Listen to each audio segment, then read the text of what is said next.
how will we meet up with the child's acceptance and then the parents' expectation? Like, how can we merge both?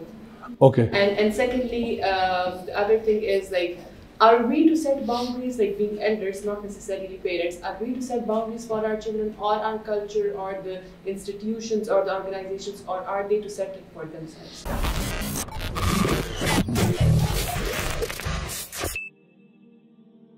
किसी भी environment के अंदर जब आप होते हैं ना, तो बच्चों को obviously ये जो मैंने 3 आपको triangle के points बताए हैं, उसमें बच्चा भी है, parents भी हैं और teachers भी हैं.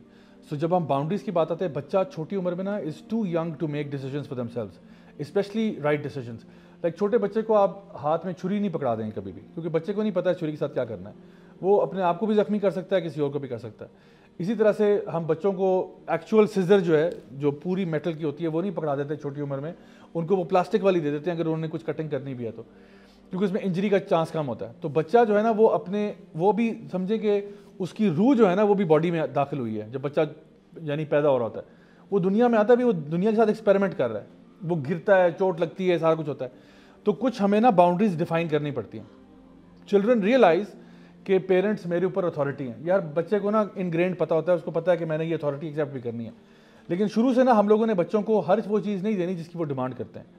My rough estimate would be के out of every 10 requests that a child makes, you should deliberately listen to only about 3 of them.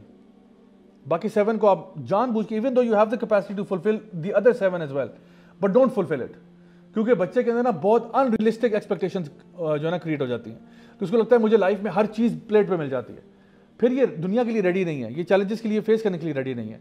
इसका मतलब है उसको हर चीज़ अगर हम लोग प्लेट पे रख के दे रहे हैं, वो समझ रहेगा कि लाइफ में भी ऐसे ही होगा, हर चीज़ जो मैं चाहूँगा मुझे मिल जाएगी, और ऐसा तो कभी भी नहीं होगा. सो कब तक हम बच्चों को पैम्पर करेंगे? तो इसलिए मैं कहता हूँ कि जानबूझ के. और फिर ये होता है कि जब आप बच्चों को 3 चीज़ें देते हैं और 7 नहीं देते, तो इससे बच्चों के अंदर सब्र भी पैदा होता है, बच्चों के अंदर रियल लाइफ की एक्सपेक्टेशन भी पैदा होती हैं, और फिर उनके अंदर शुक्रगुजारी भी पैदा होती है. क्योंकि जब उनको वो चीज़ मिलती है ना जो वो चाह रहे थे, तो उनके दिल में एक एक्चुअल ग्रेटिट्यूड पैदा होता है, जो कि हम चाहते हैं कि हमारे बच्चों में हो. If you give them everything and if you listen to everything they say, then बच्चों को लगता है कि हम माँ बाप हैं और बच्चे और पेरेंट्स हमारे नीचे हैं. Because everything I ask I get it like this. जिस तरह सर्वेंट्स को मैं ऑर्डर करता हूँ, माँ बाप को भी ऑर्डर करता हूँ, फ़ौरन से चीज़ आ जाती है. तो ये बच्चों के लिए फेवर की बात नहीं है. तो इसलिए मैं कहूँगा कि आप शुरू से let it be known that you are parents. मतलब पेरेंट्स में और दोस्तों में थोड़ा सा फ़र्क होना चाहिए. मैनर्स सबसे जो है ना इंपॉर्टेंट चीज़ है. यानी शुरू में अर्ली एजेस में ना बच्चों को आप लोगों ने मैनर्स ही सिखाने होते हैं कि जो है ना उठना बैठना, खाना खाने का तरीका वगैरह वगैरह, ये सारी चीज़ें घर से बच्चा सीख रहा होता है. सो उन्हीं मैनर्स के अंदर ये है कि जब अब्बू आते हैं तो आपने उनको सलाम करना है, आपने ऐसे करना है, अम्मी आती है तो ऐसे करना है, ऊँची ज़ुबान में नहीं बात करनी है, आहिस्ता आवाज़ में. और ये नहीं कि अगर वो बोल गया तो उसको मारना शुरू कर दे, ऐसा नहीं है. डिसिप्लिनिंग के बहुत सारे तरीके हो सकते हैं. उसमें से कुछ चीज़ें, कुछ प्रिविलेजेस विड्रॉ भी की जा सकती हैं, कुछ बेनिफिट्स दिए जा सकते हैं. क्योंकि किसी को मोटिवेट करने के लिए 2 ही चीज़ें ना, रिवॉर्ड एंड पनिशमेंट है. या तो आप किसी को भी मोटिवेट करना है. फॉर एग्जाम्पल मेरे अगर एग्जाम्स आ रहे हैं, तो एग्ज़ाम में या तो मुझे आप रिवॉर्ड दिखाएं या मुझे पनिशमेंट दिखाएं, या फिर दोनों दिखा दें. एग्ज़ाम के लिए रिवॉर्ड ये है कि बेटा अगर अभी पढ़ाई करोगे, मेहनत करोगे, नंबर अच्छे आएंगे, ग्रेड अच्छे आएंगे, तो क्या होगा, अगली क्लास में तुम्हारा दाखिला हो जाएगा वगैरह वगैरह, ये सारी चीज़ें. और तुम्हें यानी हम भी कुछ जो है ना प्राइज़ में कुछ ले देंगे वगैरह. तो ये वो है रिवॉर्ड नज़र आ रहा है कि मैं अगर पढ़ूंगा, अभी मेहनत करूंगा, क्लास में भी रिस्पेक्ट होगी, ये होगा वो होगा, कोई अवार्ड भी मिल जाएगा मिसाल के तौर पे. और फिर वो उसके लिए ये उसका रिवॉर्ड है. पनिशमेंट ये कि बेटा अगर नहीं करोगे, फेल हो जाओगे, पीछे रह जाओगे, तुम्हारे बाकी दोस्त आगे निकल जाएंगे, ये हो जाएगा. और फिर ये कि सोसाइटी के जो एक्सपेक्टेशन है वो हैं. तो there is always that reward and punishment for any kind of motivation that a person needs. तो आपने भी अपने बच्चे की लाइफ में कुछ ना कुछ ऐसा क्रिएट ज़रूर करना है जहाँ पे उसको पता हो कि राइट करने से क्या होगा और रॉन्ग करने से क्या होगा, कॉन्सिक्वेंसेस पता हो. तो उस सेंस में अगर आप अपनी कोई भी बाउंड्रीज डिफाइन करना चाहते हैं कि बेटा हमारे घर में इस तरह नहीं होता, तो वो बड़ी क्लियर कट एंड वाज़े होनी चाहिए. बच्चा इस मामले में कन्फ्यूजन का शिकार ना हो. उसके लिए एक बहुत इंपॉर्टेंट प्रीरेक्विजिट ये है कि parents have to be on the same page, because your children will find the cracks in your relationship like that.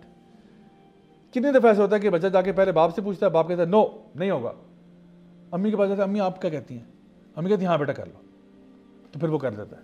या पहले माँ से पूछेगा, अभी मैं ये काम कर सकता हूँ? अम्मी कहा नहीं बेटा बिल्कुल नहीं करना आपने, मैंने आपको कितनी दफ़ा मना किया. फिर मुझसे पूछ रहा आके, अबू के पास जाता है, अबू आपका क्या ख्याल है? कहते हाँ कर लो.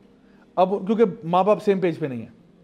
सो you have first of all to be on the same page. किसी बच्चों की तरबियत में माँ बाप दोनों का रोल है. آپ پہلے گراؤنڈ رولس تو ڈیسائڈ کریں ہمارے بچے کیا چیزیں کر سکتے ہیں کیا نہیں کر سکتے, کون سا ایکسیپٹیبل بیہیویئر ہے کون سا ان ایکسیپٹیبل ہے. فار ایگزامپل اگر آپ نے یہ ڈیسائڈ کیا ہے کہ بچہ جو ہے وہ ماں باپ کے ساتھ بدتمیزی نہیں کر سکتا, تو اگر بچہ ماں کے ساتھ بدتمیزی کر رہا ہے اور باپ ہنس رہا ہے, کیا مزہ آ رہا ہے تمہیں, بدتمیزی کر رہا ہے, تو اس ٹائم پہ باپ کو اس کو ٹوکنا چاہیے تھا کہ بیٹا دس از ناٹ, یہ ہمارے گراؤنڈ رولز اسٹیبلشڈ ہیں. سو بچوں کو نا فلکچویٹنگ گول پوسٹ اچھی نہیں لگتی, یعنی گول پوسٹ جو ہے نا کبھی ادھر موو ہو رہی ہے کبھی ادھر موو ہو رہی ہے. آپ گول پوسٹ کلیئر رکھیں, یہ گول پوسٹ ہے بھائی, اس کے اندر سکور ہوگا, اس سے باہر گول نہیں ہے. تو جب بچے کو ٹارگیٹس کلیئر ہیں نا, آبجیکٹیوز کلیئر ہیں, تو پھر اور دونوں ماں باپ سیم پیج پہ ہیں, پھر بچہ جو ہے نا وہ بیچ کی فرار کی راہ نہیں لے سکتا.